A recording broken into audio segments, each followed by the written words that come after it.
Right lads, I've literally just watched one of my favourite movies of the year, Guy Ritchie's The Covenant. My hype for this was through the roof, and I'm so happy to say that it exceeded my expectations and then some. Jake Gyllenhaal is the lead here, and he absolutely grabs his moment and shines. He always does. Big fan of his work, big fan of his skills, and he absolutely won me over in this movie. He plays John Kinley, who is a sergeant in the US military based in Afghanistan in 2018. The movie deals with the Taliban versus the US military, and you know that if you know anything really about the Taliban and Afghanistan and what happens there between the US and the Taliban, you'll know that it's not pretty, and that's what this movie is. It's not pretty. It is gruesome, it is sad, it is emotional, but it's a really good watch.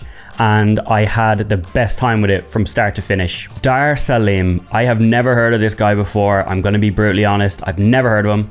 I have never seen him in anything before, and he blew me away in this. He plays Ahmed, which is the lead star opposite Jake Gyllenhaal. So he is speaking Arabic to the Taliban. He's kind of like communicating with them when the US military are doing seizes and searches and stuff like that. And just his story and his arc is just so good. The basic premise of the movie is that Ahmed, which is Dar Salim's character, saves John Kinley from being killed and kidnapped by the Taliban, and then somewhere down the line, for a specific reason that I'm not going to mention for spoiler reasons, Jake Gyllenhaal's character is then renewing that favor to Dar Salim's character by helping him out of a sticky situation. These are some of the things I loved. Action was intense, insane, and I loved every set piece that was throughout the movie. The tension and the anxiety that this builds from every single stage and every single scene, it really made me feel tense and anxious and on the edge of my seat, and I was like, what is going to happen here? Is someone going to die? Are they going to get attacked? Are they going to get ambushed? Is this going to go south? You really don't know what's going to happen. And the moment with Jake Gyllenhaal and Dar Salim's character, there's probably like a 20-30 minute sequence where it's just the two of them. I absolutely loved it. The way it was shot, the cinematography, the directing, the score, the landscapes, it was just really, really, really good. And one thing is, there's a lot of drone shots, so there's a lot of really high angle and wide angle drone shots of landscapes, but to me they actually added to the way the storytelling was being told.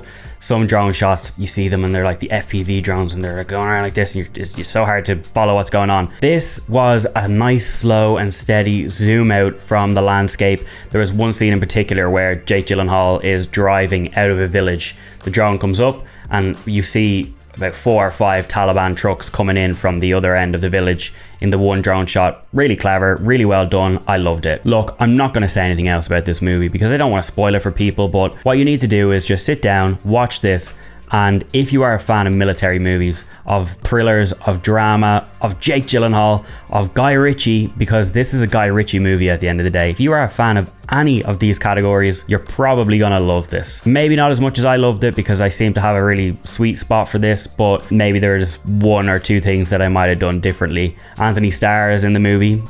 He plays Homelander in The Boys, if you don't know who that is, and he wasn't in it for too long. So there you go. There's why I docked 1 point from the total score. But look, a 4.5 out of 5 stars is amazing for this movie, and honestly it's top 3 of my favorite movies of the year, and probably in those top 3 is Guardians of the Galaxy and possibly Fast X. So to be up there means it's good in my eyes. But look, I know it's not for everybody. These movies are kind of tough to watch. It's for a specific audience, a nice niche of people. But if you want a really great performance from Jake Gyllenhaal, some really great action sequences, a killer score, a great relationship between Jake's character and Dar Salim's character, you want a good military movie, you want a good war movie, and you want a movie that at the end of the day has a satisfying ending, because I did love the ending, then this is for you.